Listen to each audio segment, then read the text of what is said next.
नमस्कार, म टङ्क पन्त। आदरणीय दर्शकवृन्द, कार्यक्रम विशेष संवादमा हार्दिक स्वागत गर्न चाहन्छु। दर्शकवृन्द, आज हामी विशेष संवादमा क्रान्तिकारी कम्युनिस्ट पार्टीका प्रवक्ता धर्मेन्द्र वास्तोलासँग कुराकानी गर्दैछौँ। त्यो पार्टीको भर्खरै लामो बैठक पनि सकिएको छ। ती बैठकले केही निर्णय पनि गरेको छ र अहिलेको राजनीतिक स्थितिलाई उहाँहरूले कसरी हेर्नु भएको छ। गणतन्त्र आयो, परिवर्तन भयो, तर जनताले परिवर्तनको अनुभूति गरे त? उहाँहरूको विश्लेषण छ परिवर्तन भएन। यो व्यवस्था पनि चेन्ज हुनुपर्छ। यो नेपाललाई कतिसम्म प्रयोग गर्ने, कतिवटा व्यवस्था परिवर्तन गर्ने, को आउँदा परिवर्तन हुने, यस्ता खालका प्रश्न पनि आफैमा जनतामा रहेका छन्।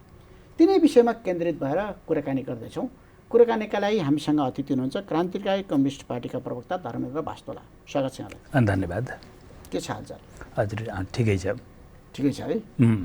अब तपाईँ माओवादी जनयुद्ध लड्नुभयो, त्यसपछि पार्टी एकै ठाउँ बस्न पनि सक्नु भएन, फरक अब आफै पार्टी पनि निर्माण गर्नुभयो। अहिले फेरि आफै पार्टी निर्माण गरेपछि अर्को मोहन वैद्य किरणले नेतृत्व गरेको क्रान्तिकारी कम्युनिस्ट पार्टी यहाँ सँगै हुनुहुन्छ, एकता गर्नुभयो। हजुर, कम्युनिस्टहरू अलि विभाजित हुन जान्दछन् है? विवादित हुन पनि जान्दछन्, जुट्न पनि जानेको हुन्छ कम्युनिस्ट पार्टीहरू, होइन? कम्युनिस्टहरूले तपाईँले भन्नुभयो नि एउटा श्रृङ्खलामा कि हामीले पहिले जनयुद्ध चाहिँ प्रचण्डजीसँगै भएर पार्टी जनयुद्धको तयारी गऱ्यौँ, जनयुद्ध पनि लड्यौँ र त्यो जनयुद्ध लड्नुको खास कारण चाहिँ के थियो, मुख्य कारण के थियो भन्दाखेरि नेपालमा नयाँ जनवादी सत्ता स्थापना गरेर वैज्ञानिक समाजवादमा त्यसलाई रूपान्तरण गर्ने थियो।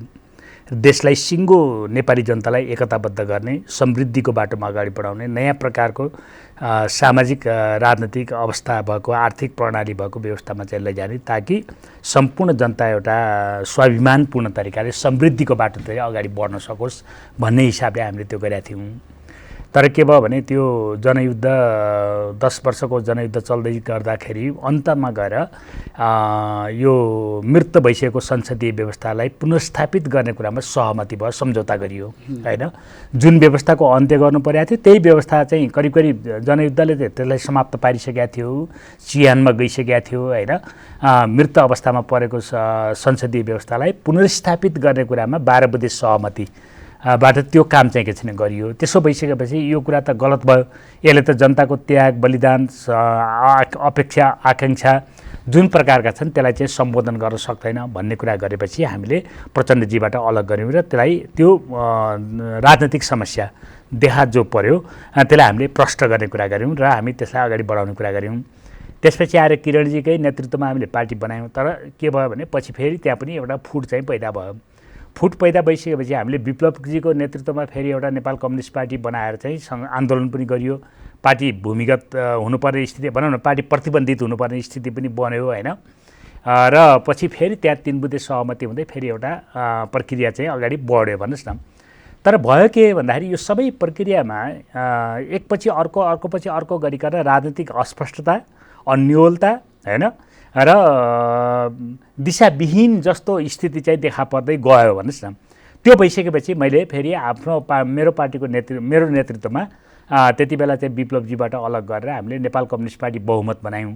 नेपाल कम्युनिस्ट पार्टी बहुमत भइसकेपछि नेपालको क्रान्ति कसरी गर्न सकिन्छ, कुन बाटो, अहिलेको राजनीतिक समस्या देशको के हो, त्यसको समाधान के हो र त्यसलाई कसरी हामी सिङ्गो नेपाली जनतालाई एकताबद्ध गरिकन कसरी चाहिँ त्यसलाई उपलब्धि गर्न सकिन्छ भन्ने बारेमा एउटा स्पष्ट खाका चाहिँ के छैन हामीले बनायौँ भनौँ न। त्यति बेलाको नेपाल कम्युनिस्ट पार्टी बहुमतले त्यो कुरा चाहिँ गर्यो र यता पार्टी विभाजन भइसकेपछि नेपाल कम्युनिस्ट पार्टी क्रान्तिकारी माओवादीले पनि कमरेड किरणको नेतृत्वमा बनिराखेको नेपाल कम्युनिस्ट पार्टी क्रान्तिकारी माओवादीले पनि त्यो काम चाहिँ गरिराखेकै थियो आफ्नो तरिकाले। देशको समस्यालाई कसरी समाधान गर्ने, यत्रो लडाइँ भयो, यत्रो सारा बलिदान भयो जनताको, होइन, र यसलाई कसरी एउटा परिवर्तनमा लैजाने भन्ने कुरा उहाँको पनि बनिराखेको स्थितिमा पछिल्लो चरण हामीले अब यो सिङ्गो क्रान्तिकारीहरूलाई एकताबद्ध नगरिकन गर्ने आधार चाहिँ बन्यो भन्ने भयो भन्नुहोस् न, होइन? बहुमतको तर्फबाट पनि क्रान्तिकारीहरूलाई एकताबद्ध गर्ने आधार बन्यो भन्ने कुरा भयो। क्रान्तिकारी माओवादीको तर्फबाट पनि होइन, नेपाल कम्युनिस्ट पार्टी बहुमतबाट पनि र क्रान्तिकारी माओवादीबाट पनि नेपालको क्रान्तिकारी आन्दोलनलाई एकताबद्ध गर्ने आधार चाहिँ बन्यो भनेपछि हामीले पार्टी एकता गरेर क्रान्तिकारी कम्युनिस्ट पार्टी नेपाल चाहिँ बनायौँ होइन। बनाइसकेपछि अहिले अब भर्खरै हाम्रो बैठक पनि सम्पन्न भएको छ, महत्त्वपूर्ण निर्णयहरू पनि लिएको छ र हामीले अब नेपालका पहिलो एउटा क्रान्तिकारी कम्युनिस्ट पार्टीहरू र समग्रमा वामपन्थीहरू होइन, वामपन्थी देशभक्त जनवादी शक्तिहरूलाई एकताबद्ध गरेर लिएर जाने त्यो प्रकारको योजना सहित हामी चाहिँ के छ भने निर्क्युल गरेका छौँ। अहिले त्यही त वामपन्थीहरू एकता गरेर जानुपर्छ भन्नुहुन्छ, जसले पनि भन्नुहुन्छ कि कहिलेकाहीँ एकता पनि गर्नुहुन्छ तर टिक्न सक्नुहुन्न। त्यो चाहिँ एकदम अत्यन्तै महत्त्वपूर्ण विषय तपाईँले उठाउनु भयो होइन। यो कुरो सही कि सबैले के भन्छ भने वामपन्थीहरू एकताबद्ध हुनुपर्छ भन्छन् होइन। जस्तो भनौँ न र गर्न पनि गरेकै छन् भन्नुहोस् न। जस्तो तपाईँको प्रचण्डजी र केपी ओलीजी दुईटाले चाहिँ पार्टी एकता गर्नुभयो, वामपन्थी उहाँहरू वामपन्थी भन्नुहुन्छ होइन, वामपन्थी नै भन्नु। यद्यपि उहाँहरू संसदवादी उसमा राजनीतिमा हुनुहुन्छ, वामपन्थी विचारधारा राख्नुहुन्छ, वामपन्थी नै हुनुहुन्छ होइन। उहाँहरूले के भन्नुभयो भन्दाखेरि हामी चाहिँ एकता गर्ने भनेर भन्नुभयो, एकता पनि गर्नुभयो। तर उहाँहरूको के भयो भने एकता गरेको केही समयपछि होइन 3 टुक्रामा पार्टी चाहिँ विभाजित भयो। यो चाहिँ यो किन भयो भन्दाखेरि किनभने उहाँहरूको एकताको आधार बनेको दलाल पुँजीवादी संसदीय व्यवस्थामा सत्ताको भागबन्डाको कुरा हो। यो जनतासँग सरोकार छैन क्या, त्यसको जनतासँग पोजिटिभ सरोकार छैन। सरकार त छ, जनतालाई कसरी लुटपाट गर्ने, कसरी राष्ट्रिय सम्पत्ति ध्वस्त पार्ने, आफ्नो कुर्सी कसरी के अरे यो सुरक्षित गर्नको लागि जनतालाई उपयोग गर्ने भन्ने सरकार त छ। तर जनताको जीवन बदल्ने, देशलाई चाहिँ समृद्धिको बाटोतिर लैजाने भन्ने सरकार चाहिँ त्यहाँ छैन हेर्नुहोस् है। अनि त्यो भइसकेपछि उहाँले के गर्नुभयो भन्दाखेरि त्यो पार्टी त 3 टुक्रामा बदलियो। त्यसले के भयो त भन्दाखेरि यो जुन दलाल पुँजीवादी व्यवस्थाको जगमा टेकेर गरिने एकताको कुनै औचित्य चाहिँ बन्दैन। त्यसो भएपछि उहाँले चाहिँ एकता भने पनि त्योबाट एकता चाहिँ पैदा हुन सक्दैन। त्यसले निरन्तर फुट पैदा गर्दै लैजाने हुन्छ होइन। त्यसले निरन्तर फुट पैदा गर्दै लैजाने हुन्छ र क्रान्तिकारीहरू भन्नेहरूको बिचमा पनि फुट किन हुन्छ भन्ने प्रश्न आउँछ। किनभने त्यहाँ पुँजीवाद छिरेपछि फुट पैदा हुन्छ क्या। जब कम्युनिस्ट पार्टीलाई उत्पादन गर्ने, नाफा गर्ने, मुनाफा गर्ने एउटा व्यापारको रूपमा चाहिँ प्रयोग गर्न थाल्छ नि कुनै वर्गले, कम्युनिस्ट पार्टीभित्र बुर्जुवा वर्गको घुसपैठ भएर त्यो पार्टीलाई जब उसले मुनाफा गर्ने साधनको रूपमा प्रयोग गर्न थाल्छ होइन, तब चाहिँ त्यो पार्टीभित्र के हुन्छ भने विवाद पैदा हुन्छ र त्यसले त्यहाँ फुट पैदा हुन्छ। जबसम्म त्यो देशका जनताका समस्यालाई लिएर सङ्घर्ष गर्ने हुन्छ होइन, जबसम्म त्यो चाहिँ के छ भन्दाखेरि राष्ट्रको पक्षमा हुन्छ, जनताको पक्षमा, देशको पक्षमा हुन्छ, त्यतिन्जेलसम्म कम्युनिस्टहरू एकताबद्ध हुन्छन्। जब कम्युनिस्ट पार्टीभित्र तपाईँको पुँजीवादीहरूको घुसपैठ हुन्छ र त्यो पुँजीवादीको घुसपैठले पार्टीलाई एउटा व्यापार गर्ने थलोको रूपमा प्रयोग गर्छ, मुनाफाको थलोको रूपमा, औजारको रूपमा प्रयोग गर्छ, त्यति बेला पार्टी फुट्ने गर्छ होइन। कम्युनिस्ट पार्टीमै सबभन्दा बढी त्यो पुँजीवादीहरूको घुसपैठ प्रवेश छिटो हुन्छ भनिन्छ नि। हो, त्यो कुरा सही कुरा हो, त्यो एकदम सही कुरा हो। किनभने त्यो कम्युनिस्ट सिद्धान्तभित्र तपाईँको विश्लेषणमा हामीले धेरैचोटि विश्लेषण गरेको कुरा हो। कम्युनिस्ट पार्टीभित्र नै छिटो फुट पैदा हुन्छ। किन हुन्छ भने कम्युनिस्ट पार्टी मात्रै यस्तो पार्टी हो जसले चाहिँ के छ भने समग्र समाजको आमूल परिवर्तनको कुरा गर्छ, त्यसले कल्पना गर्छ, कुरा गर्छ, व्यवहारमा पनि लैजानको लागि सङ्घर्ष गर्छ, त्यो हुन्छ होइन। त्यो सङ्घर्षले कसलाई सबभन्दा बढी नोक्सान कसलाई पुर्याएको हुन्छ भने एकाधिकार पुँजीपति वर्गलाई पुर्याएको हुन्छ। एकाधिकार पुँजीपति वर्गको रूपमा काम गर्ने हाम्रो जस्तो देशमा दलाल पुँजीपतिहरू हुन्छ, नोकरशाहहरू, त्यसपछि राजनीतिज्ञहरू, व्यापारीहरू, ठुला उद्यमीहरू होइन, त्यसले चाहिँ के गर्नुपर्छ भने दलालको रूपमा काम गर्नुपर्छ होइन। एकाधिकार पुँजीपतिहरू त बेग्लै, अहिले ब्याङ्क पुँजी होइन, त्यसपछि ठुला उद्यमीहरू, ठुला लगानीकर्ताहरू जो चाहिँ नेपाली देशमा भित्र बिरलै पर्छन्, तिनीहरूले ती सबै विदेशीहरू हुन्छन्। अहिले अमेरिका, युरोप, चीन, जापानतिर छन् त्यस्ता खालका चाहिँ व्यक्तित्वहरू होइन। त्यो व्यक्तिको दलालको रूपमा काम गर्ने नेपाल जस्तो देशहरूमा दलालको रूपमा काम गर्नेहरू हुन्छन्। जब जनताको स्वाधीनताको प्रश्न आउँछ नि, जनताको समृद्धिको प्रश्न आउँछ, जनताको जीवन एउटा नयाँ दिशातिर जानुपर्छ भन्ने प्रश्न आउँछ, त्यसले सबभन्दा बढी नोक्सान कसलाई पुर्याउँछ भन्दाखेरि त्यो दलाल पुँजीपतिलाई पुर्याउँछ। र त्यो दलाल पुँजीपतिले के गरेको हुन्छ भन्दाखेरि नोकरशाही तन्त्र चलाएको हुन्छ, कर्मचारी तन्त्र चलाएको हुन्छ, अदालत चलाएको हुन्छ, त्यसले चाहिँ संसद चलाएको हुन्छ होइन, संसदीय व्यवस्था भएको ठाउँमा संसद चलाइरहेको हुन्छ, व्यापार चलाएको हुन्छ, उद्योग सम्पूर्ण अर्थ प्रणाली चाहिँ के छ त्यसले चलाएको हुन्छ। त्यो माथि नोक्सान भएपछि त्यसले के गर्छ भन्दाखेरि कम्युनिस्टमाथि अनेक प्रकारका प्रहार गर्छ उसले, राजनैतिक हिसाबले, वैचारिक हिसाबले, आर्थिक हिसाबले, सांस्कृतिक हिसाबले होइन, विभिन्न प्रकारले उसले आक्रमण गर्छ र उसले त्यो आक्रमणलाई उसले के गर्छ कम्युनिस्ट पार्टीभित्र विचारधारात्मक हिसाबले पनि घुसाइदिन्छ, प्रतिनिधि पनि घुसाइदिन्छ क्या, भिन्न भिन्न तरिकाले चाहिँ प्रतिनिधिहरू घुसाउँछ र त्यसले चाहिँ तोडफोड गरिदिन्छ, जसको कारणले सबैभन्दा छिटो चाहिँ के छ फुटकामा हुन्छ भने कम्युनिस्ट पार्टीभित्र हुने गर्छ।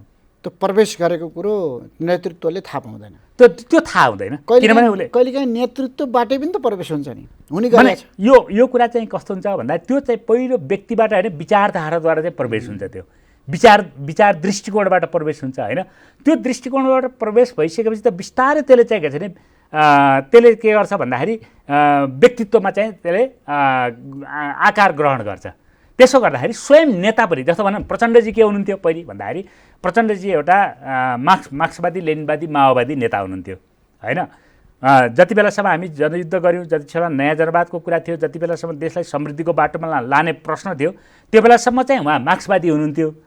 जब उहाँको दिमागमा के भयो पुँजीवाद प्रवेश गर्यो होइन, पुँजीवाद प्रवेश गर्दै गर्दै गर्दै गर्दै गइसकेपछि स्वयं आफै चाहिँ दलाल पुँजीवादमा परिणत हुनुभयो। अहिले उहाँ मार्क्सवादी हुनुहुन्न। अब त्यही कुरा चाहिँ के हो भने केपी ओलीको सन्दर्भमा पनि हो। केपी ओली पनि कुनै समयमा मार्क्सवादी हुनुहुन्थ्यो होइन। बाबु के अरे त्यो ऊ चाहिँ माधव नेपालजी हुनुहुन्छ, उहाँ पनि कुनै समयमा मार्क्सवादी नै हुनुहुन्थ्यो। झलनाथ खनालजी मार्क्सवादी नै हुनुहुन्थ्यो कुनै समयमा। अहिले उहाँहरू चाहिँ के हुनुभएको छ भने दलाल पुँजीवादी हुनुभएको छ होइन। उहाँलाई त त्यो मन त पर्दैन यो कुरा, तर रियालिटी त्यही हो। यो कुरा मेरो जीवनमा पनि त्यही कुरा लागु हुन्छ। यदि मैले भनौँ न म एउटा क्रान्तिकारी कम्युनिस्ट पार्टीको प्रवक्ता छु, अहिले मैले पार्टी पनि निर्माण गरेँ, जनयुद्ध पनि लडेँ होइन, पार्टी बनाएर चाहिँ अहिले आइरहेको छु र यो देशलाई कसरी चाहिँ एकताबद्ध गरेर नेपालमा वैज्ञानिक समाजवादी स्थापना गर्ने भन्नेमा म लागिरहेको छु। यदि मेरो चाहिँ तागतले पुगेन भनेदेखि अन्ततः गएर के हुन्छ भन्दाखेरि र गलत तरिकाका विचारहरू चाहिँ प्रवेश गर्न थाल्यो भने त्यो स्वयं व्यक्ति चाहिँ के छ भने मार्क्सवादीबाट दलाल पुँजीवादीमा परिणत हुने खतरा चाहिँ के छ भने पैदा भइराख्ने हुन्छ। यस्तो प्रकारको मतलब सम्भावनाको हिसाबले क्या। त्यसो भइसकेपछि कम्युनिस्ट आन्दोलनभित्र के हुन्छ भन्दाखेरि यदि कुनै पनि कम्युनिस्ट पार्टीले वर्ग सङ्घर्षको विषयलाई चाहिँ छोड्यो भने, समाजलाई बदल्ने कुरालाई छोड्यो भनेदेखि र त्यसले जनताको जीवनलाई परिवर्तन गर्ने प्रश्नलाई छोड्यो भने त्यो के हुन्छ भने पुँजीवादीमा बदलिन्छ, दलाल पुँजीवादमा बदलिन्छ त्यो।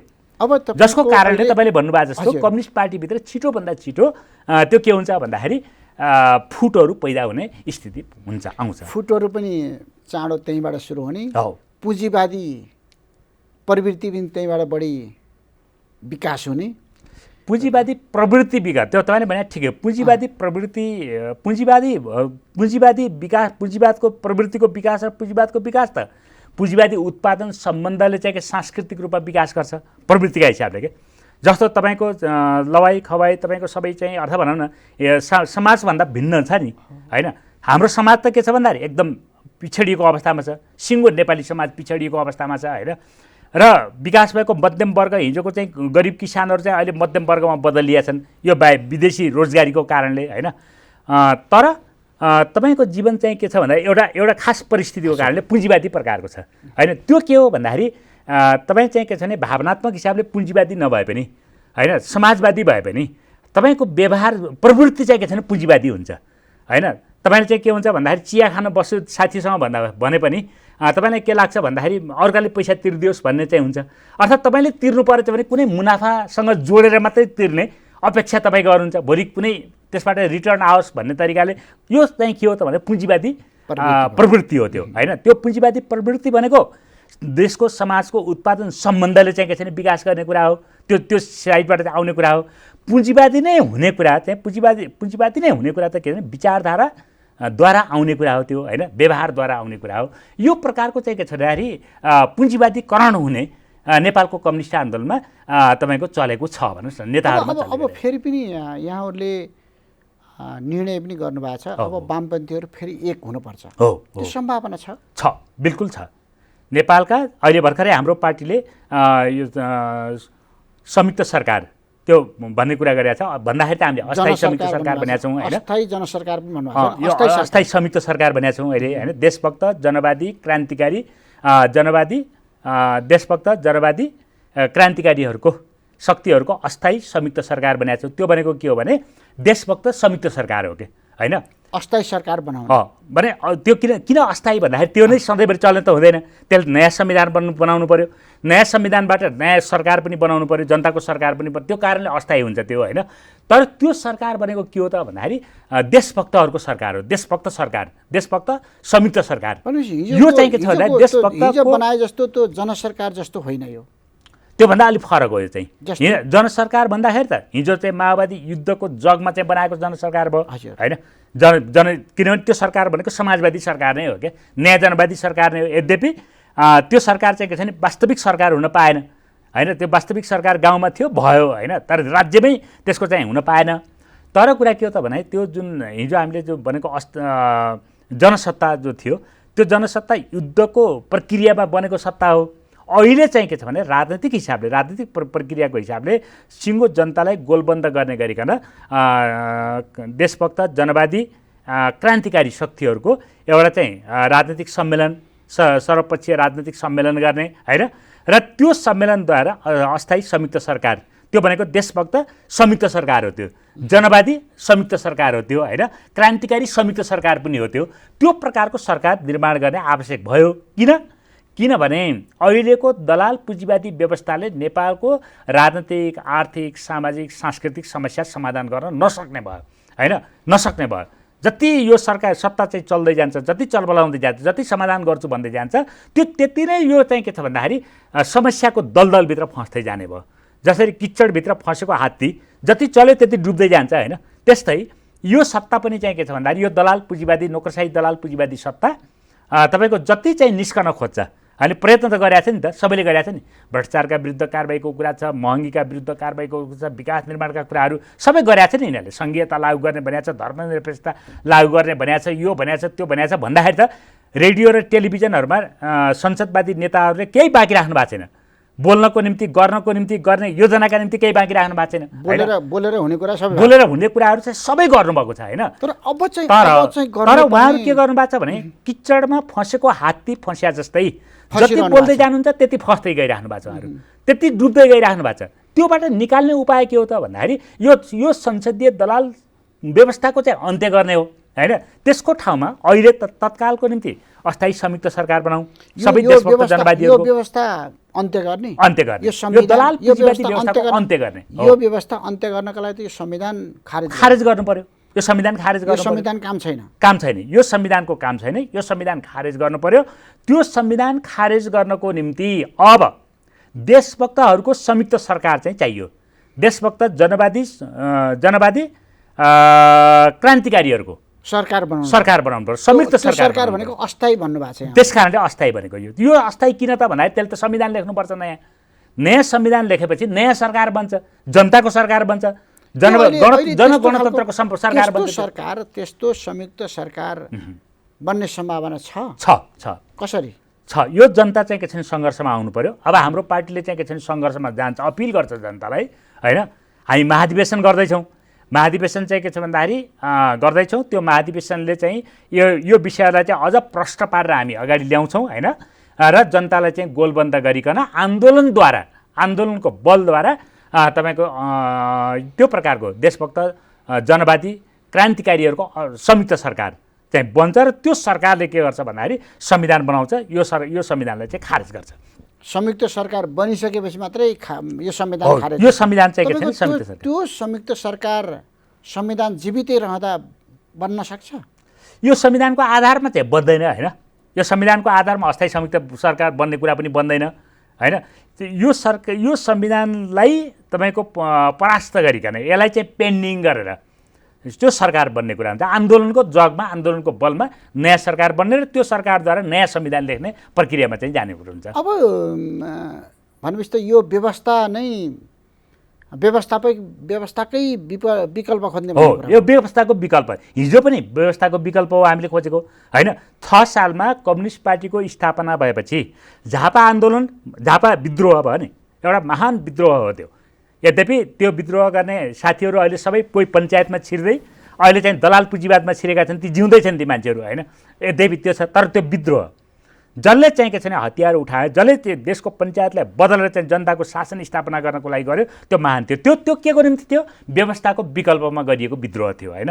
त्यसपछि जति काण्डहरू भए, सङ्घर्षहरू भए होइन, त्यो पनि व्यवस्था। इभन तपाईँको 28 सालको कुरा, पहिली 6 सालमा पार्टी स्थापना भएपछि त्योभन्दा पहिले पनि भनौँ नेपाली काङ्ग्रेसले गरेको पनि, नेपाली काङ्ग्रेसले गरेको सङ्घर्ष पनि साँचो अर्थमा भने व्यवस्थाको विकल्पमा गरे हो नि त।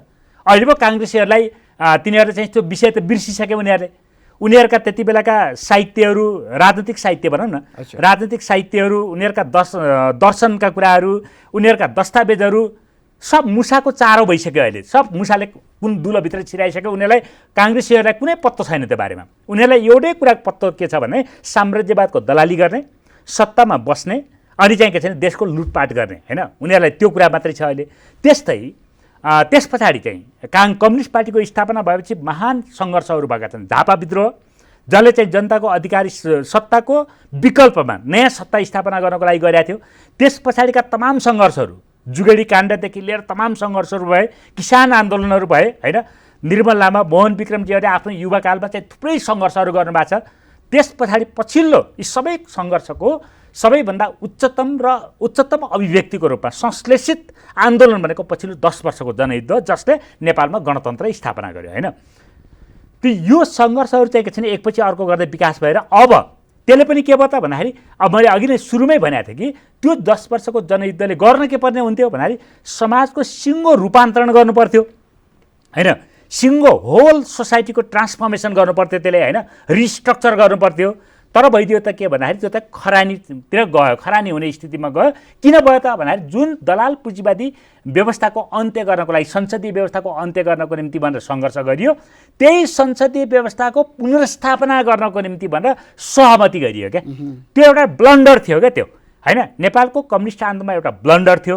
त्यस कारणले अहिले हामीले संसदीय व्यवस्थालाई त्यति बेला चियानमा सुतेको दलाल संसदीय व्यवस्था जो छ नि अहिले, त्यसलाई चाहिँ समाप्त पार्नुपर्छ। त्यो कुरा चाहिँ के छैन अहिले हाम्रो पार्टीले स्पष्ट गरेको छ। त्यो भित्र नेपालका जति देशभक्त जनवादीहरू छन् ती सबै गोलबन्द भएर आउनुपर्छ, आउने स्थिति पनि होइन। जनयुद्धको बलमा यहाँले भन्नुभयो नि गणतन्त्र आयो, नयाँ संविधान सभा मार्फत संविधान आयो, सङ्घीयता, धर्मनिरपेक्ष त्यो आयो त आयो। केही नै प्रगति नभए त होइन नि। त्यो त भयो हो, त्यो कुरा त भयो नि त। त्यही प्रगतिको जगमा टेकेर अगाडि बढ्नु पऱ्यो नि त। किनभने समाजवाद उन्मुख भन्ने समय आयो नि त। समाजवाद उन्मुख भनेर संविधानमा पनि लेखियो।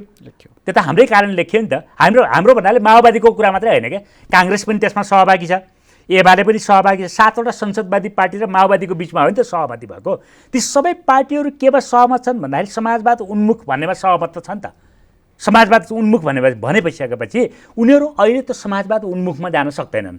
किन सक्दैनन् भन्दाखेरि, किनभने त्यो समाजवादमा किन जान सक्थ्यो, कति बेला जान सक्थ्यो भने त्यो दलाल संसदीय व्यवस्थाको पुनर्स्थापना नभएको हुन्थ्यो भने समाजवादमा जान सक्थ्यो होइन। दलाल संसदीय व्यवस्था त के भयो भने समाजवादमा जानको लागि तयार हो भन्यो नि त अहिले।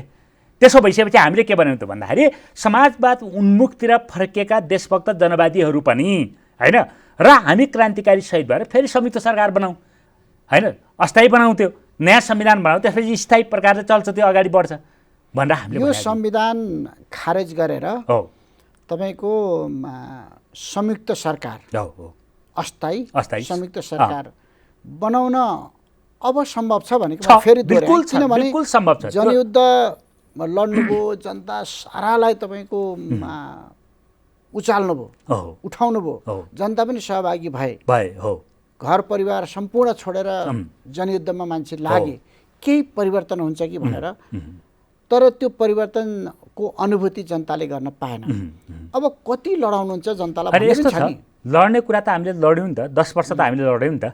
10 वर्ष लडिसकेपछि त्यसले एउटा राजनीतिक आधार त तयार गर्यो। जस्तो अघि तपाईँले भन्नुभएको थियो नि, गणतन्त्रको प्रश्न आयो, धर्मनिरपेक्षताको कुरा आयो होइन। यद्यपि धर्मनिरपेक्षता भने के हो भन्ने कुरा त हाम्रो बहसको विषय छ भन्नुहोस् न। किनभने कम्युनिस्टहरूले धर्म भनेको अन्धविश्वास हो, धर्मनिरपेक्षता भनेको दुईटा धर्मको बिचको द्वन्द्वको प्रश्न पनि हो होइन, दुईटा धर्मको। जबकि धर्म आफैमा के हो त भन्दा काल्पनिक कुरा हो, पश्चगामी कुरा हो। त्यसो गर्दाखेरि धर्मनिरपेक्षताको सम्पूर्ण रूपले हामी पक्षपाती हौँ त भन्दा त्यस्तो पनि होइन।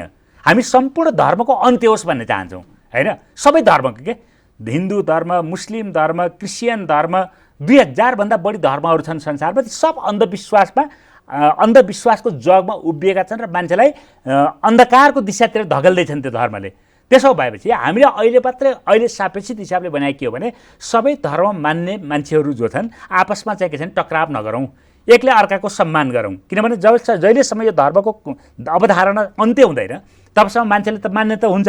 तर अहिले के हुन्छ भने हरेक व्यक्तिले धर्म मान्दाखेरि आफ्नो कोठाभित्र मानोस्, आफ्नो घरभित्र मानोस्। तर समाजमा आउँदाखेरि त्यसलाई चाहिँ सामाजिक, धर्म भनेको सामाजिक विषय पनि भयो। एकले अर्कालाई जस्तो भनौँ न, अहिले नेपालका नेताहरू भनौँ न, केपी ओलीले के अरे यो मन्दिरमा पैसा हालिदिने, राम मन्दिरको वकालत गर्दै हिँड्ने होइन, प्रचण्डजीले चाहिँ गेरु वस्त्र लगाएर पानी चढाउँदै हिँड्ने गर्दाखेरि धर्मनिरपेक्षता भने पनि त्यसले के गर्यो भने धार्मिक हिन्दू फन्डामेन्टलिजम भनौँ न त्यसलाई चाहिँ बढावा दियो, जसको कारणले मुस्लिमहरू, बुद्धिस्टहरू लगायतका क्रिस्चियनहरूलाई के पर्यो त भन्दाखेरि यता हाम्रो चाहिँ असुरक्षित महसुस गरे क्या। जसको कारणले मेचीदेखि महाकालीसम्म अहिले दङ्गाहरू चाहिँ ठाउँ दङ्गाहरू चलेको हामीले समाचारहरूमा देख्यौँ होइन। पूर्वमा चाहिँ झापा के अरे इलाम झापा के अरे के भन्छ यो मोरङ सुनसरीतिर चाहिँ के छ देखियो, यता रौतहटतिर पनि देखियो, जनकपुरतिर देखियो, यता नेपालगञ्जतिर देखियो होइन।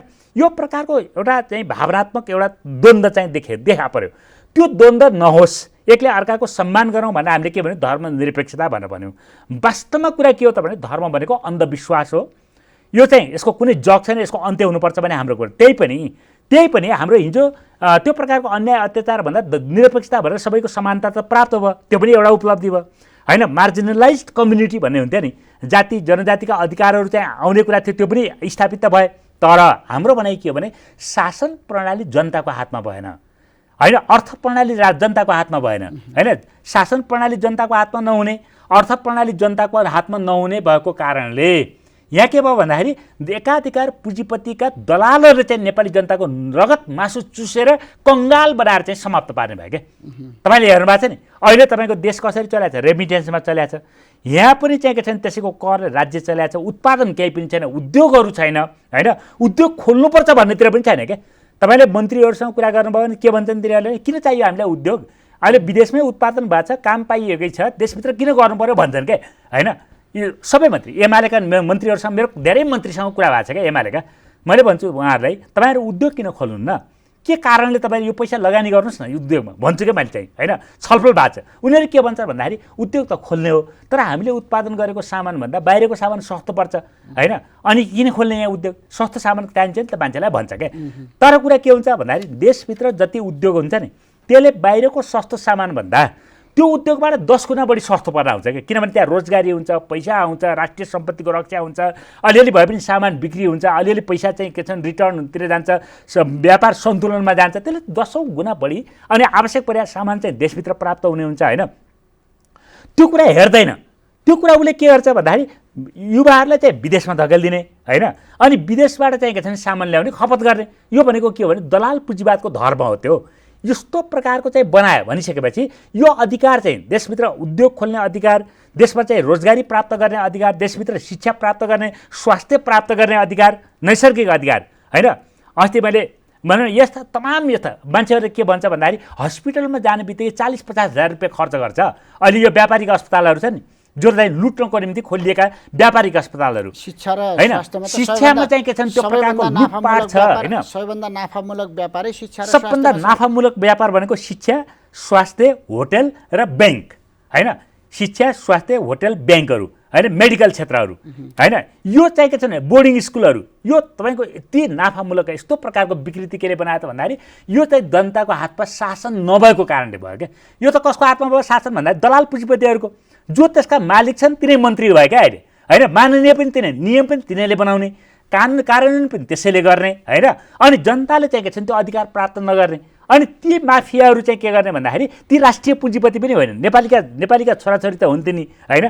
तिनले भन्दाखेरि त देशको सेवा गरेको छु यो आदि इत्यादि फुलबुट्टा पनि भर्छन्, तर ती मान्छे देशभक्त पनि होइनन्, ती जनवादी पनि होइनन्, ती तिनले देशभित्र सम्पत्ति पनि तिनले विदेशमा लगेर सम्पत्ति राख्छन् होइन, देशलाई कङ्गाल बनाउने काम गर्छ। यो किन भयो त भन्दाखेरि त्यो दलाल पुँजीपतिको हातमा राज्य व्यवस्था भयो, सत्ता चाहिँ दलाल पुँजीपतिको हातमा भयो होइन। अब हामीले भनेको कुरा के हो भने त्यो सत्ता चाहिँ दलाल पुँजीवादको अन्त्य गरेर जनताको हातमा सत्ता हुनु पर्यो।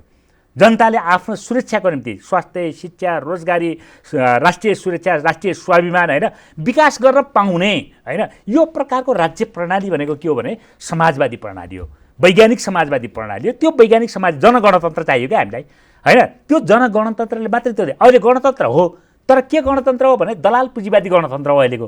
अब हामीलाई के चाहियो? जनगणतन्त्र चाहियो होइन। जनगणतन्त्रमा जानको निम्ति कस्तो हुन्छ त जनगणतन्त्र होइन, त्यसको बारेमा त लामो व्याख्या गर्नुपर्छ होइन। जस्तो अघि हामीले भन्यौँ नि त, अघि हामीले त्यो व्याख्या गऱ्यौँ। अब यो जनगणतन्त्रमा वैज्ञानिक समाजवादमा जाँदाखेरि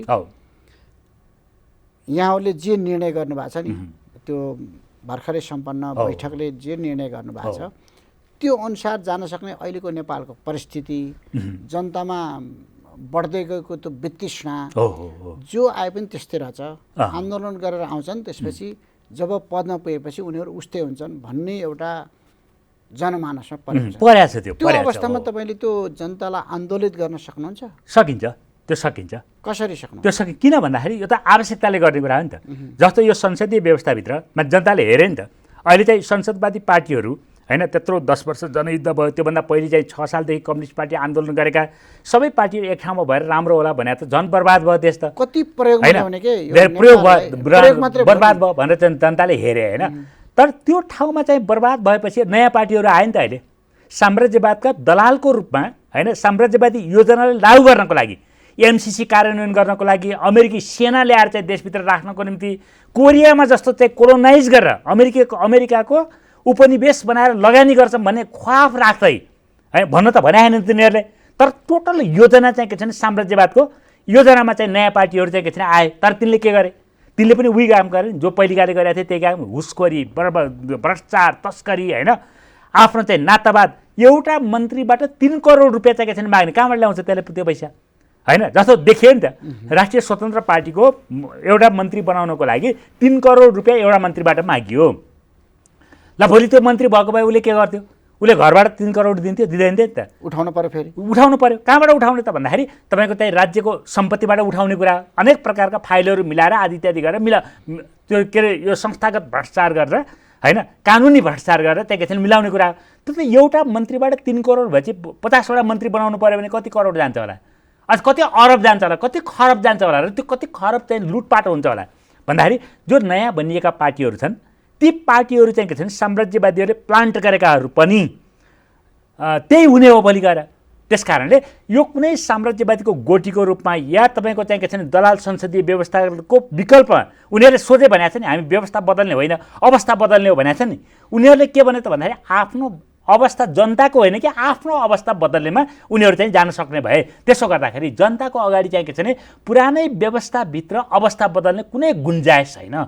त्यो कारणले जनता केमा आउनु पर्यो त भन्दा सङ्घर्षमा आउनु पर्यो। र व्यवस्था के गर्नु पर्यो भन्दाखेरि ल ती प्रतिभाशाली मान्छेहरू नै हुन् भने यदि व्यवस्था राम्रो भयो भने तिनको समाजप्रति तिनको राम्रो काम हुन्छ। फेरि भोलि गएर तिनले चाहिँ क्षमता आफ्नो प्रदर्शन गर्न पनि सक्छन्, देखाउन पनि सक्छन्, राम्रो गर्न पनि सक्छन्।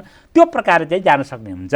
त्यसकारणले अहिले चाहिँ के छ भन्दाखेरि तपाईँको देशमा परिवर्तन, राज्य सत्तामा हुने परिवर्तन बाहेक अर्को कुनै तरिकाले देशको समस्या समाधान हुन सक्दैन। त्यसकारणले हामीले देशको परिवर्तन गर्न अनिवार्य बन्छ। जनता सडकमा आउन, आन्दोलनमा आउन अनिवार्य शर्त बन्छ। जस्तो तपाईँहरूको लामो बैठक, झन्डै 1 हप्ताको बैठक सक्नुभयो र त्यो बैठकले गरेको जिस्ट कुरो चाहिँ के हो? बैठकले गरेको जिस्ट कुरो भनेको अस्थायी संयुक्त सरकारको गठन। अस्थायी संयुक्त सरकारको गठन, यो संविधानको खारेज, यो संविधानको खारेजी, अस्थायी संयुक्त सरकारको गठन, जनगणतन्त्र हुँदै वैज्ञानिक समाजमा जाने बाटो चाहिँ निर्माण गर्नु, यो चाहिँ जिस्ट कुरा चाहिँ यो वैज्ञानिक समाजवादमा जाने हो। जनगणतन्त्र हुँदै वैज्ञानिक समाज, जनगणतन्त्र भनेको पनि वैज्ञानिक समाजवादै हो होइन। जनगणतन्त्र वैज्ञानिक समाजवाद कुन माध्यमबाट भन्दा अस्थायी संयुक्त सरकार। अस्थायी संयुक्त सरकार के कसको भन्दाखेरि देशभक्त जनवादी क्रान्तिकारीहरूको संयुक्त रूपमा, संयुक्त तागतमा अस्थायी संयुक्त सरकार बनाउने यो चाहिँ के छैन हाम्रो पार्टीको अहिलेको मूल निर्णय चाहिँ त्यो मूल निर्णय त्यो। हजुर, त्यो अनुसार जानका लागि त्यो जाने योजना त बनाउनु भयो, हो त्यो सम्भव कति छ भन्ने पनि छ त्यो सम्भव छ। मैले अघि नै व्याख्या गरिसकेँ, त्यो सम्भव छ। जनताको निम्ति चाहिँ के छ त्यो बाहेक अर्को विकल्प छैन, त्यो सम्भव छ। त्यही त नयाँ ढङ्गले जाने भनेर भन्नुहुन्छ नि। जस्तो अब नेत्र विक्रम चन्द नेतृत्वको पार्टीले, नेपाल कम्युनिस्ट पार्टीले पनि त्यही भनेको छ, नयाँ ढङ्गले जानुपर्छ भन्छ। तपाईँहरूले त्यही भन्दै हुनुहुन्छ। अन्य पार्टी साना कतिपय पार्टीहरूले पनि यो चलेन भन्नुहुन्छ। एकदम सही कुरा हो। यो देशलाई कति प्रयोगमा मात्र गरिरहेको, प्रयोगको कुरा होइन नि, यो त प्रयोगको कुरा होइन नि। प्रयोग त यदि तपाईँले हामीले परिवर्तन गर्न सकेनौँ भने यो देशमा, यदि जनताको हातमा शासन व्यवस्था भएन भने यो देश चाहिँ के छ भने साम्राज्यवादीहरूको प्रयोग हुन्छ, होइन, एकाधिकार पुँजीपतिहरूको प्रयोग हुन्छ। यदि हाम्रो हातमा शासन प्रणाली भयो भने त आफ्नै प्रयोग त हुनु छ नि देशमा त। जस्तो चीन, तपाईँको कतिचोटि आफ्नै चिनिया जनताको प्रयोग भएको छ भन्नुहोस् न। हरेक वर्ष परिवर्तन भएको, त्यो त प्रयोगले हो नि, होइन। रुस कतिचोटि चाहिँ प्रयोग भएको छ, आफ्नै जनताकै शासन प्रणालीभित्र प्रयोग हुन्छ नि। अमेरिका कतिचोटि हरेक वर्ष प्रयोग भइरहेको छ अमेरिकी जनताको हातबाट। अमेरिका चाहिँ होइन, त्यो कोबाट प्रयोग हुने भन्ने कुरा हो। विदेशीहरूबाट लुटपाटको निम्ति प्रयोग हुने कि आफ्नै जनताको तागतमा चाहिँ आफ्नो जनताको समृद्धि र विकास गर्नको निम्ति प्रयोग हुने? किनभने प्रयोग भएन भने त विकास त हुँदैन नि त। त्यस कारणले प्रयोगको चाहिँ के छ दुईवटा आयाम हुन्छ। एउटा आयाम भनेको त्यही देशका जनताको समृद्धिको निम्ति प्रयोग हुने आयाम, अर्को भनेको साम्राज्यवादीहरूले लुटपाट गर्ने आयाम हो। त्यस कारणले प्रयोगै हुनु हुँदैन। यो जस्तै ढुङ्गो बस्या जस्तो बस्नुपर्छ, मूर्ति बस्या जस्तो भनेर जो चाहिँ चर्चा गर्न खोज्छ नि, त्यो भनेको चाहिँ के छ निशाचरहरूको चाहिँ काम हो। त्यो जसले चाहिँ रातिमा चाहिँ के छ भने सरेर चाहिँ नदेख्ने गरी चोरेर हिँड्ने गर्छ, सम्पत्ति चोरेर, कुखुरा चोरेर हिँड्ने गर्छ, त्यस्ता मान्छेहरूको कुरा हो त्यो।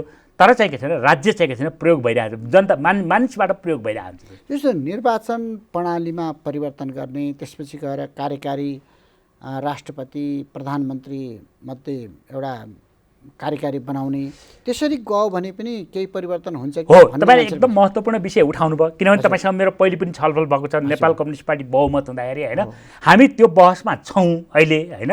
तर कुरा के हो भने यदि हामीले यो जुन चाहिँ स्वाधीन संयुक्त सरकार भनेको थियौँ हामीले, अहिले अस्थायी संयुक्त सरकार भनेको छौँ हामीले, होइन, देशभक्त जनवादी क्रान्तिकारीहरूको अस्थायी संयुक्त सरकार बनेर नयाँ संविधान बन्यो भने ती सबै कुरामा परिवर्तन गर्नुपर्छ। अहिलेको निर्वाचन प्रणाली छ नि, यो निर्वाचन प्रणाली त हो, तर यो कस्तो निर्वाचन प्रारम्भिक मात्रै हो क्या यो, होइन। अहिलेको शासकहरू चाहिँ जनताबाट निर्वाचित हुँदैन, नोमिनेटेड हुन्छ। यसलाई बदल्नु पऱ्यो नि, जनताबाट निर्वाचित हुनु पऱ्यो। जनताबाट निर्वाचित हुने, जनताले नियन्त्रण गर्न सक्ने हुनु पऱ्यो।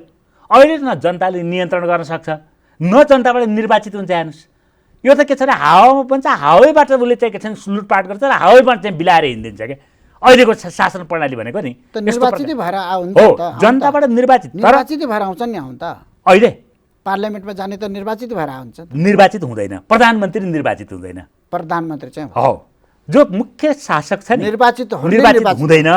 नेपालमा मात्रै होइन, संसारमा संसदीय व्यवस्था भएको संसारको कुनै पनि देशमा निर्वाचित हुँदैन क्या।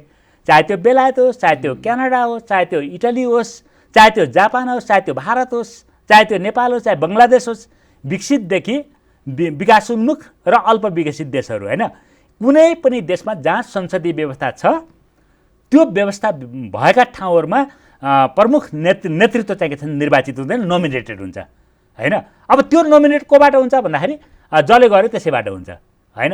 अब विकसित देशहरूमा चाहिँ एकाधिकार ठुला पुँजीपतिहरूले निर्वाचन गर्छन्। जस्तो बेलायतमा कसले गर्छ भन्दाखेरि पुँजीपतिले गर्छ क्या, जनताको हुँदैन, त्यो खास जनताको हुँदैन। हेर्दाखेरि त हुन्छ, पार्लियामेन्टमा हुन्छ, त्यहाँ मेम्बर हुन्छन्, त्यसले भोट हाल्छन्, आदि इत्यादि हुन्छ, होइन। तर चाहिँ के छ भने व्यवहारमा चाहिँ त्यो हुँदैन। र त्यो के हुन्छ त भन्दाखेरि जनताबाट निर्वाचित हुँदैन।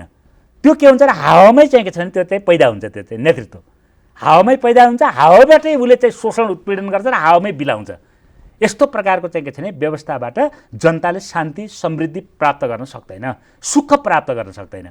त्यस कारणले तपाईँको चाहिँ के छ भने संसदीय व्यवस्था भएको कुनै पनि संसारको कुनै पनि देशमा नेता चाहिँ के छ भने निर्वाचित हुँदैन, त्यो चाहिँ नोमिनेटेड हुन्छ, होइन।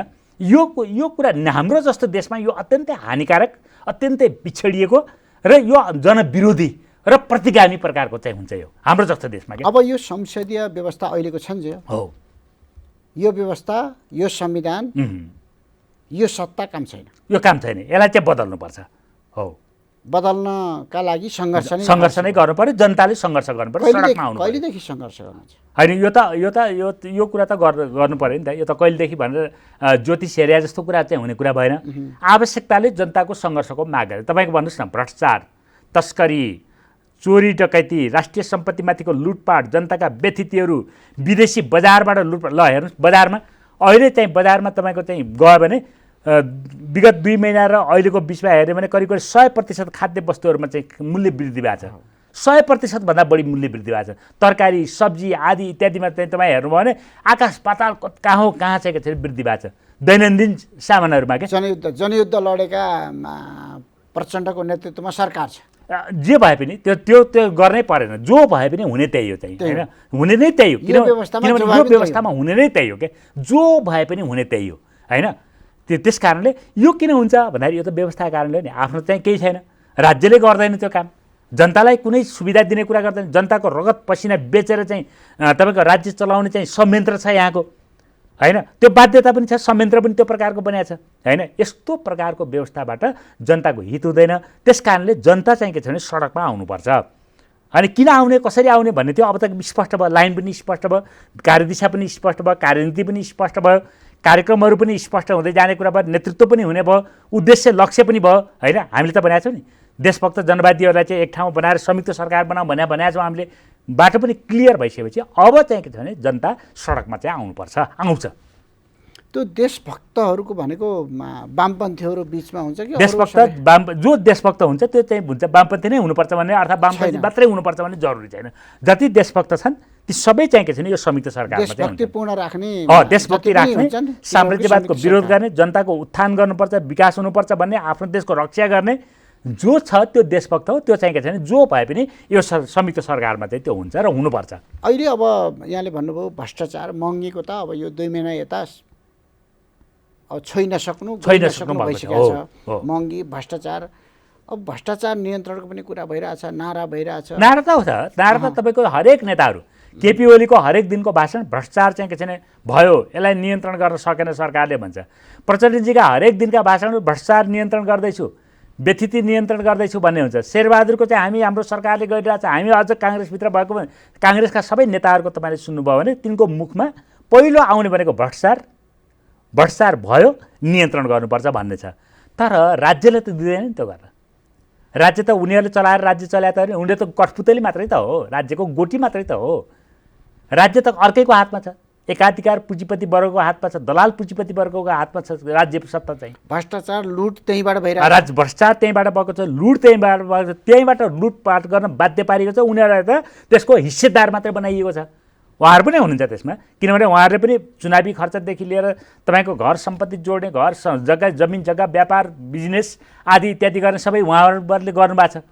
केपी ओलीकै तपाईँको त्यत्रो चाहिँ के छ भने बाहिर टी स्टेट चलाउनु भएको छ भन्ने आएको छ नि त। त्यो के टी स्टेट चाहिँ उता के अरे उसमा चल्याएको छ भन्ने चाहिँ व्यापार चल्याएको छ, ओम्नी यतिका कुराहरू चाहिँ उहाँहरूको लगानीहरू चाहिँ कहाँबाट आयो त्यो पैसा?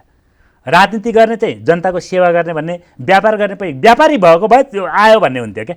व्यापारी भएको भए उहाँले पनि उसले जस्तै सुन तस्करी गरेर ल्याएर तपाईँको कहिले नेपालमा कहिले अमेरिका बेच्ने गरे भए त सुन तस्करी गरेको थियो पैसा कमायो भन्ने हुन्थ्यो।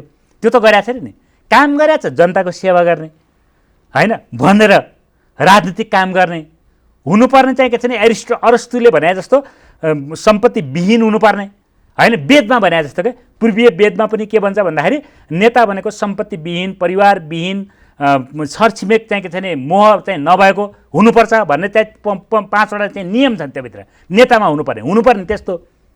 अब हुन्छ कस्तो भने एउटा चाहिँ के छ भने तपाईँको करोडपति अरबपति हुन्छ। कहाँबाट आउँछ त्यो पैसा भन्दा राज्यको सम्पत्ति लुटेर आएको न हो। यो केले बनायो भन्दा यो व्यवस्थाले बनायो। अब त्यो व्यवस्थाले बनाएपछि एकातिर सत्तामा पनि बस्न पाउने, प्रधानमन्त्री पनि हुन पाउने, मन्त्री पनि हुन पाउने, माननीय पनि हुन पाउने, अर्कोतिर सम्पत्ति लुट्न पनि पाउने, चोरी गर्न पनि पाउने, चोरी भन्न पनि नपाउने, फेरि चोरी भन्यो भने मुद्दा लाग्ने, होइन? यस्तो भइसकेपछि त्यो त के हुने भयो, उसको लागि त स्वर्ग त्यही हुने भयो नि त। वास्तवमा नेपाली जनताको लागि नरक बनाए त्यो चाहिँ उसको निम्ति स्वर्ग हुने भयो क्या, होइन? अनि उसले के गर्ने भयो भन्दाखेरि त्यसलाई चाहिँ राम्रो भन्दै जाने भयो। यस्तो खालको छ। त्यस कारणले जनता चाहिँ के छ भने यसलाई अन्त्य गर्नको लागि जनताको तागत बाहेक अर्को चाहिँ उपाय छैन। जनता अब आउनुपर्छ, सडकमा आउनुपर्छ भन्ने हुन्छ। वैज्ञानिक समाजवाद बिना यो मुलुक समृद्ध हुन सक्दैन, सक्दैन। हुन सक्दैन। वैज्ञानिक समाजवाद बिना यो मुलुक समृद्ध हुन सक्दैन। कुनै पनि हालतमा न समृद्ध हुन सक्छ, न स्वाधीन हुन सक्छ, न स्वाभिमान प्राप्त हुन सक्छ, न कुनै नेपाली जनताले यो राज्य मेरो हो भनेर अनुभूति गर्न सक्छ।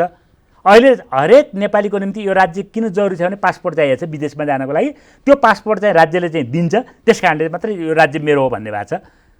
आमा बाउ यहीँ छन्, समाजमा चाहिँ हुर्किया छन्, त्यस कारणले मेरो हो भन्ने छ। नत्र राज्यको न सुरक्षा छ, न तपाईँको चाहिँ सामाजिक सुरक्षा छ, न स्वास्थ्यको सुरक्षा छ, न तपाईँको शिक्षा चाहिँ के छ भने प्राप्त गर्ने ठाउँ छ, होइन, न त तपाईँको चाहिँ सम्पत्ति आर्जन गर्ने ठाउँ छ। यहाँ कुनै पनि चिज मेरो भन्ने चाहिँ के छ भने जनताको निम्ति छैन। अहिले यस्तो स्थितिमा चाहिँ के छ भने अहिले दलाल पुँजीवादले पुर्याए र तपाईँले भने जस्तै यसको चाहिँ के छ भन्दा अन्त्य एक मात्र विकल्प हो।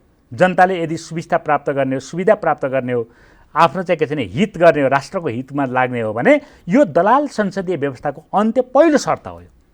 यो संसदीय व्यवस्था भए पनि अहिलेको संविधान केही प्रगतिशील त छ नि। त्यो संविधान त्यो कुरा त हामीले अघि नै चर्चा गरिसक्यौँ। त्यो संविधान त्यो त हामीले अघि नै चर्चा गरिसक्यौँ। त्यो संविधान अनुकूल मौलिक हकका कुरा, सार्वभौम सत्ताका कुरादेखि लिएर जति छन् नि, त्यो संविधानमा लेखिएका कुराहरू यदि व्यवहारमा कार्यान्वयन हुने हो भने त जनताले केही परिवर्तन अनुभूति त गर्थ्यो होला नि। कार्यान्वयन हुने हो भने अनुभूति गर्थे, तपाईँले भने त्यो सही कुरा हो। हजुर, तर कार्यान्वयन हुन पाउँछ कि पाउँदैन, पाउँदैन नि त।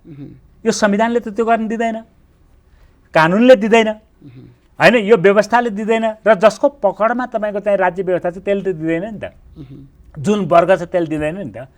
तपाईँले भने जस्तो कार्यान्वयन हुने हो भने त हुन्थ्यो। जस्तो अमेरिका विकसित छ नि त, होइन, अर्थात् तपाईँको चाहिँ इटली पनि त विकसितै छ, होइन, पार्लियामेन्ट्री सिस्टम भएको बेलायत पनि विकसित छ, पुँजीवादी विकास त छ नि त त्यहाँ, होइन, जापान चाहिँ विकसित छ। कार्यान्वयन हुन्थ्यो भने हुन्थ्यो तपाईँले भने जस्तो। तर नेपाल जस्तो देशमा, दलाल पुँजीवादी व्यवस्था भएको देशमा, होइन, र यो जुन खालको चाहिँ के छ राज्य प्रणाली, जुन खालको चाहिँ व्यवस्था अहिले देशमा छ त्योमा कार्यान्वयन हुँदैन। भएको हुन्थ्यो भने त हुन्थ्यो नि त, तर यो हुँदैन। यी राजनीतिक दल, यी राजनीतिक नेताहरूको अब विकल्प खोज्नुपर्ने भयो। यस्तो छ, तपाईँको राजनीतिक दल र नेताको विकल्प म चाहिँ के छ भने त्यो भन्दैन। मैले भन्छु के छ भने यी राजनीतिक दलहरू, राजनीतिक नेताहरू जो छ नि, यो राज्य व्यवस्था ठिक भयो भने यी राजनीतिक दलहरू अहिले जो चोर छ नि भोलि साधु भएर आउँछन् क्या। त्यो चीनमा पनि त के मान्छेहरू सबै सधैँ थिए र। नेपाल चीनमा माओसेतुङले चाहिँ के क्रान्ति गरेपछि त सारा चाहिँ चिनिया जनताहरू त प्रगतिको बाटोमा लाग्यो नि त। चिनिया त्यस्तो देश हो, चीन चाहिँ क्रान्तिभन्दा अगाडि त्यस्तो देश हो जसले मान्छे बिक्री गरेर जीविका गर्थ्यो। अहिले चीनमा मान्छे बिक्री गरेको कुरा कल्पना गर्न सकिन्छ? सकिँदैन नि त। व्यवस्था बदल्यो, समाजवाद आयो त्यहाँ। यद्यपि अहिले स्टेट क्यापिटलिजम चाहिँ त्यहाँ बेग्लै कुरा भयो, होइन। त्यो अहिले त चीन त त्यस्तो छैन नि त। 49 भन्दा अगाडिको चीन त छैन नि। अहिले त नयाँ चीन छ नि त त्यहाँ। किन भन्दाखेरि किन त्यस्तो भयो भने मान्छे त उनै हुन्, तर व्यवस्था बदलिएपछि मान्छे बदलिए, होइन। अब चीन पनि मान्छे नै हुन्, चीनमा भएका भारतमा पनि मान्छे नै हुन्। भारतमा तपाईँले हेर्नुभयो भने अहिले पनि मान्छे बिक्री हुन्छ। सायद तपाईँले बेला बेलामा देख्नुहुन्छ त्यहाँका यति भयावह प्रकारका तस्बिरहरू आउँछन्। मान्छेलाई जिउँदै चाहिँ पिट्दा पिट्दा पिट्दा पिट्दा मान्छे मारिन्छ। चीनमा मान्छेलाई पिट्न पाइँदैन त्यहाँको कानुनले। झगडा पऱ्यो भने पिट्न पाइँदैन, झगडा गर्न त पाइन्छ, किनभने झोक चलेपछि उभिएर चाहिँ बोलाबोल आदि इत्यादि गर्न पाइन्छ, होइन, घम्साघम्सी गर्न पनि पाइन्छ, तर पिट्न चाहिँ पाइँदैन, हात उठाएर थिच्न पाइँदैन त्यहाँ चीनमा। अहिले कानुन त्यस्तो प्रकारको छ। अमेरिकामा पाइँदैन, अमेरिकामा भने युरोपमा पाइँदैन। अमेरिकामा त त्यो बेग्लै भयो। अब युरोपमा पनि पाइँदैन, चीनमा पनि पाइँदैन। तर भारतमा के हुन्छ भने महिलाहरूलाई झुन्ड्याएर पिटेर मान्छे हत्या गरिरहन्छ। जिउँदो मान्छेलाई चाहिँ झुन्ड्याएर घुमाएर पिटेर भएका यस्ता प्रकारका चित्रहरू हामी देख्छौँ, होइन। मान्छेलाई सडकमा उभ्याएर पछाडिबाट गोली हानेर मारेको चाहिँ चित्रहरू चाहिँ हामी देख्छौँ भारतमा। किन? मान्छे त त्यहाँ पनि मान्छे नै हो, भारतमा पनि मान्छे नै हो नि। तर भारतीय संस्कृति चाहिँ त्यहाँको दलाल पुँजीवादी, होइन, सामन्तवादी संस्कृतिमा उठेको कारणले त्यस्तो प्रकारको संस्कृति भयो। चीनमा चाहिँ के छैन समाजवादी संस्कृतिको जगमा उठ्याएको बेग्लै प्रकारको भयो चाहिँ। मान्छेलाई व्यवस्थाले कसरी परिवर्तन गर्छ भन्ने कुराको उदाहरण हो क्या यो। त्यस्तै नेपालमा पनि कुरा के हुन्छ भने यदि हामीले भोलि वैज्ञानिक समाजवादी व्यवस्था स्थापना, जनगणतन्त्र भयो, जनताको जनगणतन्त्र स्थापना भयो भने अहिलेका यी लुटेराहरू, चोरहरू, डाकाहरू जतिले उनीहरूलाई विभूषित गर्छ ठिक तरिकाले, ती सबै भोलि साधु भएर जनताका नेता भएर निस्कने स्थिति चाहिँ पैदा हुन्छ। त्यसको लागि जनताले सङ्घर्ष गर्नु पर्यो। एउटै विकल्प के हो भने तपाईँको यो व्यवस्था चाहिँ खारेज हुनु पर्यो, यो व्यवस्थाको अन्त्य हुनु पर्यो। यो व्यवस्था खारेज गर्नका लागि तपाईँहरू अब लाग्नु जनतामा चाहिँ जानु, माने जनता पनि आउनु पर्यो। हाम्रो पार्टीले त अगाडि भनेको कुरा भयो, तपाईँहरूले एउटा नीति कार्यनीति बनाउनु हो। हामीले रणनीति कार्यनीति होइन कार्यक्रम यो चाहिँ के छ हामीले स्पष्टसँग चाहिँ हामीले अगाडि सार्यौँ। पार्टी जनताको निम्ति पार्टीको तर्फबाट हामीले सार्यौँ। हामी त्यसको जनतालाई अपिल गरिरहेका छौँ, सबैलाई अपिल गरिरहेका छौँ र त्यो स्थितिमा चाहिँ अब देश जानुपर्ने हुन्छ भन्ने। यो व्यवस्था खारेज गर्ने, संविधान खारेज गर्ने, हो, नयाँ सरकार संयुक्त सरकार बनाउने, त्यसपछि त्यसले चाहिँ नयाँ संविधान निर्माण गर्ने, त्यसले त्यो सरकार चाहिँ नयाँ संविधान निर्माण गर्ने। किनभने संविधान त खारेज भएपछि नयाँ संविधान चाहियो नि त। आखिर संविधान त चाहिन्छ देशलाई, राज्य प्रणाली त चाहिन्छ, उत्पादन पद्धति चाहियो, राज्य प्रणाली चाहियो, सामाजिक संरचनाहरू चाहिए। तर त्यो के संरचना बनाउनु पर्यो? जनपक्षीय, जनताको हितमा बनाउनु पर्यो त्यसलाई, होइन? दलाल पुँजीवादका विरुद्ध जनताको हितमा चाहिँ के छ नि त्यो प्रकारको बनाउनु पर्यो। तब मात्रै यो मुलुकले चाहिँ के छ नि परिवर्तनको काँचुली चाहिँ फेर्न पाउँछ। नभए चाहिँ जस्तो बर्बादीको दिशातिर चलाएको छ योभन्दा अझ बर्बाद हुँदै जान्छ। भन्नुहोस् न, त्यो बर्बादलाई रोक्न सकिँदैन। त्यो बर्बाद त कसरी रोक्न सकिन्छ? अब अमेरिकीहरू चाहिँ यहाँ सैन्य अखडा बनाउन थालेको छ, होइन? चीनसँग झडप पऱ्यो भनेदेखि युक्रेन बन्ने खतरा छ देशमा, होइन? युक्रेन बन्ने खतरा छ, प्यालेस्टाइन बनाउने खतरा छ चाहिँ नेपालीहरूलाई, होइन? अब यो प्रकारको अमेरिका र चीनको चाहिँ परे, अब यिनीहरू चाहिँ द्वन्द्व होस् भन्नेतिर गइरहेको छ। अमेरिकाकै युद्ध कसरी भड्काउने संसारमा ल हेर्नुहोस्, युक्रेनमा चाहिँ जान सकेको छैन, हतियार मात्रै पठाएको थियो। कमजोर भएको प्यालेस्टाइनमा पुरै बख्तर बन्द लिएर तपाईँको सेना लिएर चाहिँ के छैन घुस्यो अमेरिका चाहिँ के सानो देशहरूमा। देख्नुभयो नि त अस्ति प्यालेस्टाइनमा चाहिँ के छैन अमेरिकी सेना घुसाएर त्यहाँका चाहिँ कत्लेआम बच्चा बच्ची महिला बुढाबुढी साला कत्लेआम चाहिँ के छैन गर्दै हिँडेको छ नि त अमेरिकीहरूले। यो स्थिति चाहिँ नेपाली जनताको भोलि आउने खतरा हुन्छ नि कमजोर देशहरूमाथि। माने मानसिकताले पनि कमजोर, मानसिकताको कम, राजनीतिमा कमजोर भएको देशहरू क्या, आर्थिक रूपले स्वतः कमजोर भएको भयो। यदि राजनीतिमा स्ट्रङ हुन्थ्यो, मजबुत हुन्थ्यो, मानसिक हिसाबले चाहिँ स्वाभिमान हुन्थ्यो, होइन? त्यसले चाहिँ त्यो हुन्थ्यो भने के हुन्थ्यो? आर्थिक रूपले समृद्ध हुन्थ्यो, या कुनै साम्राज्यवादीहरू घुस्न पाउँदैन थियो। असंलग्न परराष्ट्र नीति अपनाएको देश हो नि यो। साम्राज्यवादको पिछलग्गु बन्नु पर्दैन थियो, अमेरिकाको पिछलग्गु बन्नु पर्दैन थियो नि यहाँको शासकहरू। युक्रेनको युद्धको चाहिँ समर्थन गर्न पर्दैन थियो नि। हाम्रो देश त चाहिँ के छ तटस्थ भएर बस्नु पर्थ्यो नि। नेपाललाई युद्ध चाहिएको छैन, हामी युद्धका विरोधी हौँ भनेर भन्नु पर्थ्यो नि। अमेरिकाको पक्षमा चाहिँ के छ नि, रुसका विरुद्धमा चाहिँ के छ नि लाए यहाँको सरकार। यो त चाहिँ के छ नि राम्रो भएन नि त। यो भने के हो भने नेपाली जनतालाई प्यालेस्टाइन बनाउने षड्यन्त्र हो यो। उनीहरूले चाहन् नचाहुन्, होइन? उनीहरूले गरून् नगरून्, तर यो जो कर्म चाहिँ जो गरिरहेछन्, उनीहरूले जो हरकत गरिरहेछन् त्यसले कहाँ पुर्याइरहेछ भन्दाखेरि नेपाललाई चाहिँ प्यालेस्टाइन बनाउने, नेपाललाई चाहिँ के छ भने तपाईँको चाहिँ नि युक्रेन बनाउने दिशातिर चाहिँ के छ भने यो उन्मुख भइरहेछ अहिले। अब यो अहिलेको सरकारको बारेमा हो नि त यहाँले बताउनु भयो, यो सरकारको बारेमा भन्नुपर्दा के भन्नुहुन्छ? अनि यो सरकार त उही पुरानो सरकार जस्तै त दलाल संसदीय व्यवस्थाभित्रको नोकरशाही दलाल पुँजीवादी व्यवस्थाभित्रको संसदीय सरकार हो। यसमा चाहिँ छुट्टै भन्नुपर्ने त्यस्तो कुरा चाहिँ जसको नेतृत्वमा गठन, जसको नेतृत्वमा त्यही हो। अब यिनीहरूको फेरबदल यो भित्र चाहिँ अब भइरहेकै छ। फेरबदल भन्नाले उनीहरूको बाँडचुँड के। अब काङ्ग्रेसको पालो आउँछ जस्तो लाग्छ, होइन? हतारिन थालिसकेका छन् उनीहरू, होइन? काङ्ग्रेसको चाहिँ सरकार समर्थन निकालिदिनुपर्छ, यसले मात्रै गरोस्। को हुने यिनीहरू प्रचण्ड हुने हो कि माधव नेपाल हुने हो कि को हुने हो प्रधानमन्त्री हुन्, हाम्रो राम्रो चलोस्। किनभने व्यापारी जति पनि यिनकाले मात्रै लुटे, हाम्रा व्यापारीले लुट्न पाएन। गगन थापाको तपाईँले सुन्नुभयो होला नि त। जति व्यापारी छन् सबै चाहिँ के छ भने माओवादी केन्द्रका व्यापारीले लुटे, हाम्रा व्यापारीले हातै हाल्न पाएन भन्ने छ उसको चाहिँ चिन्ता चाहिँ त्यहाँ छ। त्यसो गर्दाखेरि यस्ता खालका झगडाहरू त तिनीहरूको आन्तरिक परिरहने कुरा भयो। कसका व्यापारीले लुटे, कसका व्यापारीले लुट्न पाएन, कसले खान पायो, कसले खान पाएन, यी कुरा त तिनका चलिरहने कुरा भयो। कुरा त्यो के भने युजुअल कुरा हो। त्यो सामान्य यो भइराख्ने घटनाक्रमका कुराहरू भए त्यसमा चाहिँ ठुलै स्पष्ट के अरे त्यो भने पिक्लियर टाइपको हुन्छ नि, त्यो खालको कुरै त्यहाँ देखा पर्दैन। भन्नुहोस् न, अब हामी अन्तिममा छौँ, यहाँले केही थप्नै पर्ने? तपाईँले यो चाहिँ छलफल गर्ने मौका दिनुभयो र यो गराउनु भयो, त्यसको लागि तपाईँलाई धेरै धन्यवाद। र अब चाहिँ के छ भने जनतालाई यो सत्ताको विकल्पमा तपाईँको चाहिँ नि जनतालाई अपिल गर्ने गरिकन नेपालका सञ्चार माध्यमहरूले काम गरोस् भन्ने मेरो आकाङ्क्षा छ। किनभने अहिले चाहिँ विद्वानहरू चाहिँ के भन्छन् भन्दाखेरि समाज परिवर्तनमा पत्रकारहरूलाई चाहिँ के छ भने पत्रकारिता पत्रकारिता जगत समाज परिवर्तनमा एउटा अभिन्न अङ्गको रूपमा चाहिँ जोडिन्छ भनेर भन्छ होइन। किन पत्रकारिता भनेको सचेत तबका हो, यो चाहिँ समाजको पक्षमा परिवर्तनको पक्षमा लायो परिवर्तन हुन्छ, यो त्यसको विरुद्धमा लायो भनेदेखि यो चाहिँ अन्धकारतिर जान्छ देश। नेपालको सञ्चार माध्यम चाहिँ के छैन अन्धकारको दिशातिर लैजाने साधन चाहिँ नहोस्।